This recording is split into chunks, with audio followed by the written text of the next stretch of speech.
It was February 1944, and the Eastern Front was dying. The snow had turned grey with ash, the forests burned down to bone, and the endless convoys of men and machines vanished into the white void of a war that seemed to consume itself. Near the ruined village of Tscherkassy, in what was then Ukraine, a single German anti-tank crew sat half-buried in snow and silence. Their 75mm Pak-40 cannon, once the pride of the Wehrmacht, lay crippled. Its recoil system cracked, its barrel misaligned from a Soviet mortar strike the night before. Around them, the frozen fields were filled with the dead, men and metal fused together by fire and frost. Corporal Wilhelm Voss, 26 years old, stared at the broken gun like a doctor over a dying patient. He had served since '41, from the dust of North Africa to the black mud of Kursk, and had seen enough war to know when a weapon had given up. But something inside him refused. Maybe it was the sound of the Soviet engines echoing from the tree line, deep, metallic, relentless. Maybe it was pride. Or maybe it was the strange kind of madness that only men in hopeless positions understand. The morning mist hung heavy, wrapping the steppe in a pale blindness. Somewhere beyond it, Russian T-34s were advancing, 20, maybe more. The Germans had almost no fuel left, no air support, and their supply lines were gone. All they had were broken guns, broken men, and the will to hold the line for one more day.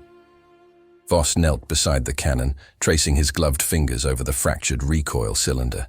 He whispered to his loader, "If it kicks, it kills us. If it jams, it's useless. But if it fires once..." The loader, a boy from Hamburg, barely 19, didn't answer.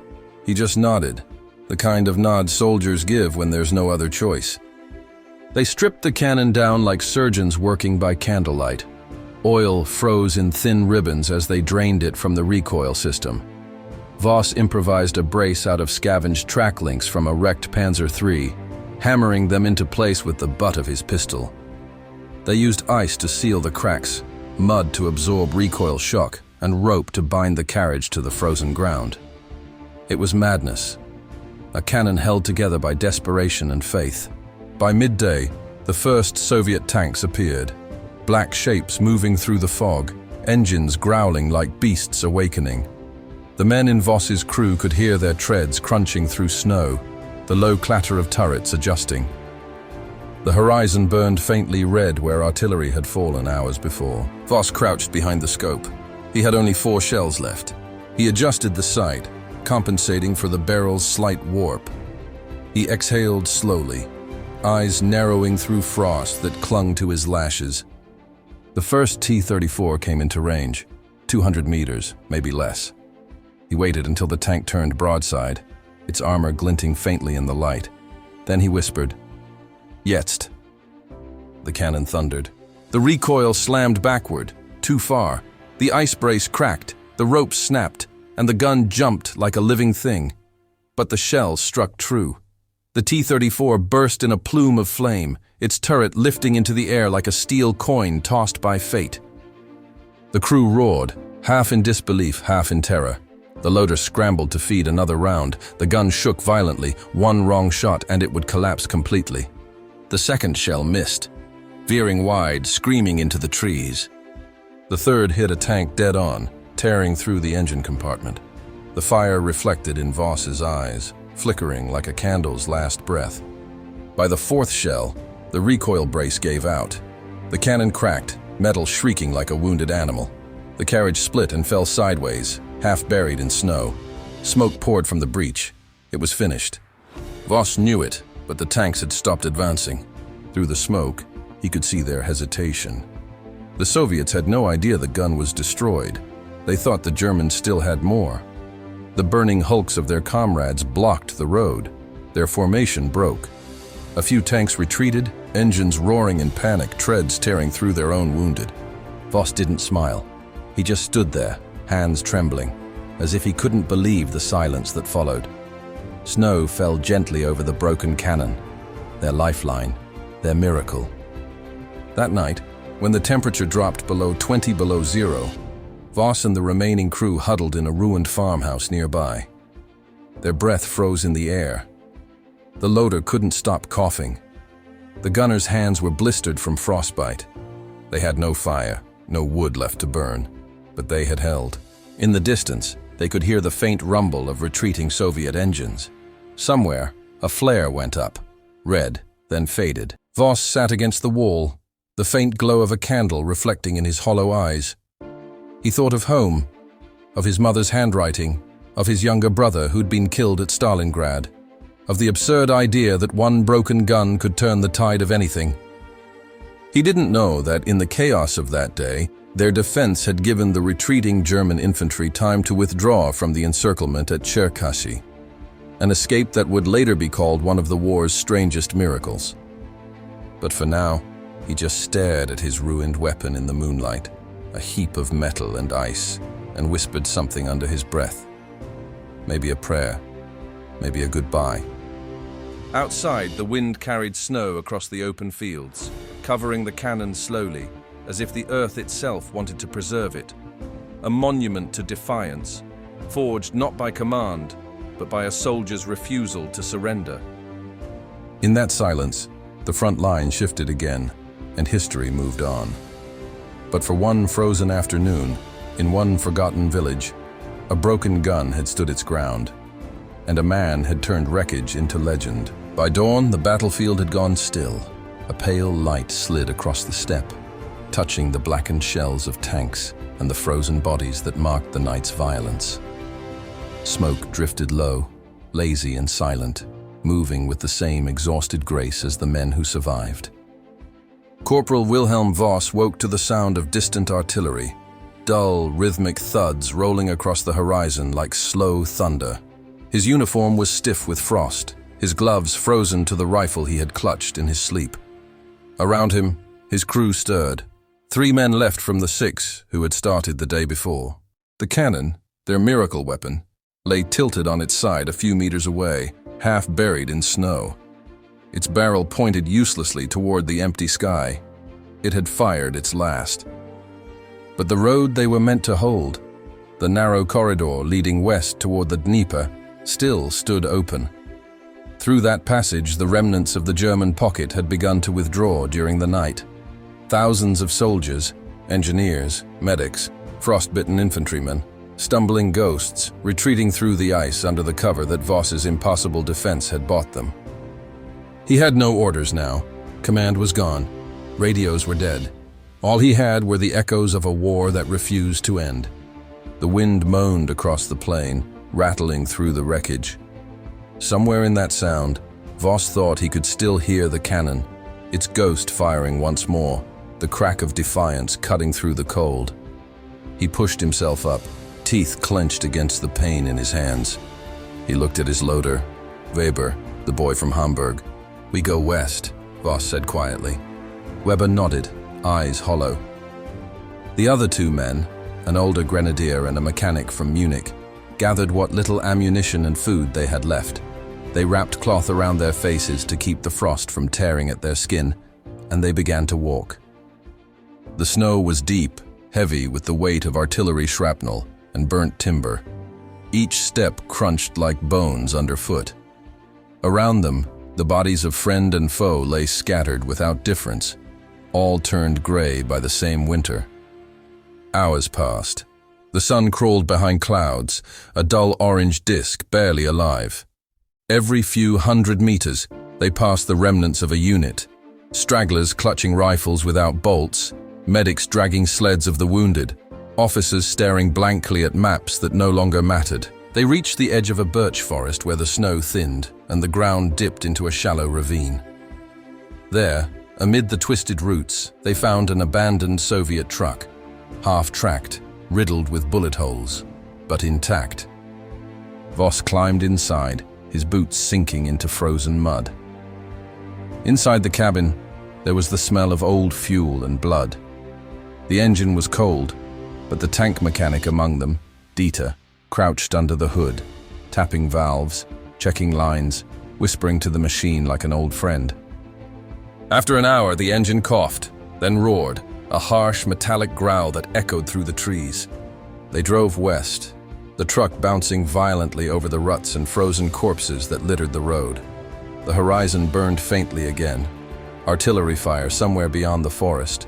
The war still raging like a distant storm they could not escape. As the hours passed, snow turned to sleet. The world blurred into gray and white. They saw the occasional aircraft overhead, black crosses and red stars both, none of them caring who was below. In the afternoon, they came across what had once been a field hospital. The tents were shredded, the snow around them dark with ash. A Red Cross flag lay twisted in the wind. The silence there was too heavy, too clean. Weber stopped beside a frozen medic's body, kneeling to close the man's eyes. "He could have been one of ours," he said softly. Voss didn't answer. He only adjusted the truck's course, guiding them toward the low ridge ahead, where smoke curled faintly into the air. As they crested the hill, they saw it, the remnants of the retreating column. Dozens of trucks, wagons, and men slogging through the mire, the line stretching toward the west like a dying serpent. Beyond them, the distant shimmer of the Dnieper River marked salvation, or at least the illusion of it. The Germans called this retreat the Kessel, the Cauldron, the Tscherkassy Pocket. For weeks, they had been surrounded by Soviet armies, hammered by artillery from every side. And now, finally, the encirclement had cracked, a narrow breach carved by blood and frost. Voss guided the truck into the column. No one asked who he was or where he had come from. In this place, names had lost their meaning. Only survival mattered. Night fell again, the third since the cannon had fired its last shot. Fires flickered along the road. Small, desperate flames burning pieces of crates, furniture, anything that could give light. Voss sat apart from the others, cleaning his rifle by the glow of a single ember. Weber huddled close, trying to warm his hands. The mechanic snored softly, face pale beneath layers of soot. "Do you think it mattered?" Weber asked suddenly. Voss looked up. "What?" "The gun. What we did. 4 shells, maybe 5. You think it made a difference?" Voss thought for a long time before answering. His voice was quiet, almost lost to the wind. "It bought time. Maybe an hour. Maybe that's all anyone can ever do in a war like this." He paused, staring into the darkness where the sound of artillery pulsed like a heartbeat. "The generals move lines on maps, but it's men like us who hold those lines until they break." Weber nodded, his face hidden behind his scarf. "Then maybe that's enough." Voss didn't reply. The next morning, the Soviets struck again. The bombardment began before sunrise, a wall of explosions tearing into the forest, shaking the earth. Trucks overturned, horses screamed, men ran blind through the smoke. The air filled with the metallic taste of blood and powder. Voss leapt into the driver's seat, gunning the engine. The truck roared forward through the chaos, dodging craters and bodies. Shells burst around them, spraying mud and fire. They reached the riverbank just as the first Soviet tanks appeared behind them, black silhouettes against the dawn. German engineers had built a makeshift bridge of logs and steel planks, half sunken under the weight of retreating vehicles. The bridge groaned, every joint screaming as men pushed across it in panic. Voss slammed the truck forward, wheels slipping, engine coughing. The water below was half frozen, chunks of ice floating like shattered glass. Halfway across, the bridge shuddered, then snapped. The front wheels dropped, the world tilted, and cold river water rushed in through the broken windshield. Weber screamed. Dieter reached for the gear stick, trying to reverse, but it was too late. The truck plunged nose first into the river. The water bit like knives, flooding through the cabin. Voss grabbed Weber by the collar, dragging him through the shattered window. Bullets hissed through the air as Soviet machine guns opened up from the far bank. They swam, if one could call it swimming, through ice and oil and wreckage. Their limbs barely moved. The current tore at them, dragging them under, then spitting them out on the western shore. Voss collapsed on the mud, coughing, choking, hands shaking violently. Weber lay beside him, gasping like a landed fish. Behind them, the bridge was gone, the last link cut. The pocket was closed again. Thousands were trapped on the other side. Voss turned to look back at the inferno, the tanks, the screaming, the sky alive with artillery. For the first time, he felt something close to relief. They had escaped, yes, but part of him, he knew, had not. The part that refused to die beside that broken cannon was still there, standing in the snow, staring through the scope as the world burned. He lowered his head, breathing hard, as the sun rose blood-red over the steppe. The war did not end that morning. It simply moved on, like a storm shifting direction, leaving behind ruins and silence. Wilhelm Voss survived the crossing of the Dnieper, though half his unit did not. When he awoke, he was lying on a pile of straw inside a barn west of Korsun. His uniform had been cut from him, his boots gone, and his skin was mottled with frostbite from the river. For a long time, he didn't know where he was, only that he was alive, which felt strange in itself. Outside, voices murmured in the cold. German medics were tending to the survivors, those who'd managed to break through the Soviet line. A few hundred from tens of thousands. Their eyes all carried the same dull stare, not of fear, but of disbelief that breath still came. Voss sat up slowly, pain blooming through his limbs. The barn roof leaked melted snow that dripped onto his face. Across from him, Weber sat shivering beneath a blanket, his boyish face aged 10 years overnight. Dieter, the mechanic, hadn't made it. They'd found his body tangled in the river reeds that morning. For a long while, neither man spoke. The sound of distant artillery still echoed faintly in the east, the reminder that the war they'd escaped still consumed others. Finally, Weber broke the silence. "What happens now?" Voss stared at the broken boards of the wall, sunlight seeping through them in thin gold lines. "Now," he said softly, "now we wait for another order, another place to stand and die." He smiled faintly, not from humor but from exhaustion. It never ends. Within 2 days, they were reassigned. The retreat had become a rout, and the German front was collapsing faster than anyone could record it. Supplies were gone, roads clogged, discipline a memory. Men wandered the frozen fields like ghosts wearing tattered insignia. Voss and Weber were folded into a mixed unit, infantry, engineers, and what few armored vehicles remained. They dug trenches in the thawing mud of a nameless field somewhere west of Uman. At night, Voss would sit with a small oil lamp and draw the outline of their lost cannon in his notebook. Every bolt, every scar, every improvised repair. It was as if by sketching it, he could keep it alive. He didn't write about the kills, nor the explosion, nor even the escape. Only the shape of the thing, the silent defiance of it. Weber sometimes watched him. "You still think about it," he said. "I do," Voss replied. Because for those few minutes it made sense. The world made sense. We were outnumbered, outgunned, half dead, and still, we made something broken work. That's the only time I've ever felt free.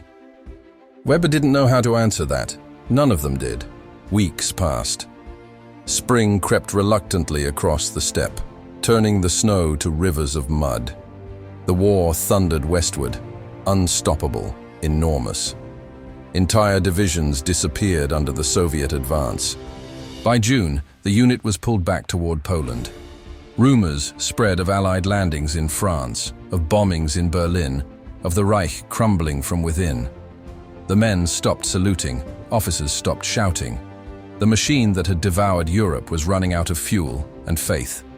One night, as they bivouacked in a pine forest, Voss heard the sound of frogs croaking in a thawed pond nearby. It was the first sound of life he had heard in months that wasn't screaming, shooting, or burning. He lay awake, listening to it, as if afraid it would vanish. He thought of the cannon again, not as a weapon now, but as a symbol of something quieter. The stubbornness to hold, even when all logic said to let go. The small, human defiance of entropy. When the Red Army caught up to them weeks later, their unit broke apart under artillery fire. Voss and Weber ran into the woods and never saw the others again. They moved west under cover of night, scavenging from abandoned farms, sleeping in barns, and avoiding every road. The forest became their country, a place where uniforms no longer mattered. In early 1945, near the Oder River, they found themselves among a mass of refugees, civilians fleeing the east, wagons creaking through mud, children crying under gray skies. The war had swallowed everyone now. The front had dissolved into chaos. One evening, as they rested beside a ruined church, Weber turned to him. "If we survive this," he said, "what will you do?" Voss didn't answer immediately. He watched the horizon where fires still burned, the endless glow that had defined his life for 4 years. "Maybe I'll fix something," he said at last.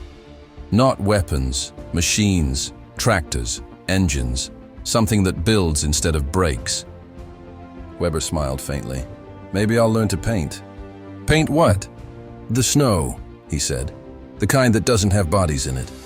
The next morning, the column was shelled by Soviet artillery. In the chaos, the two men were separated. Weber disappeared into the smoke. Voss never saw him again. He was captured days later near a railway crossing and sent to a Soviet labor camp near Smolensk. There, he spent 3 years repairing engines for trucks and tanks, a strange irony he never spoke of. In 1948, he was released and returned to a country that no longer existed. Germany was divided, and the world had moved on. The streets of his hometown were lined with rubble and new construction, as if history itself was trying to rebuild without memory. He married a nurse, opened a small workshop on the outskirts of Hanover, and lived quietly. He never spoke of the war. The medals he had once earned were left in a drawer, forgotten. But on certain winter mornings, when the air was cold enough to sting his lungs, he would walk alone to the fields beyond town. He'd stand there, looking out over the snow, listening to the wind moving across the flat land. And sometimes, when it was very still, he would imagine he heard it again, the thunder of that one impossible shot echoing through the years. To some, it had been a small thing. 1 cannon, 4 shells, a few destroyed tanks. Nothing that would change the outcome of the war. But to the men who escaped the Tscherkassy Pocket, it was the sound of survival. And to Wilhelm Voss, it was proof that even in the collapse of empires, a single act of defiance could still mean something. That courage, stripped of orders and ideology, was not about victory at all. It was about standing your ground when everything else falls apart.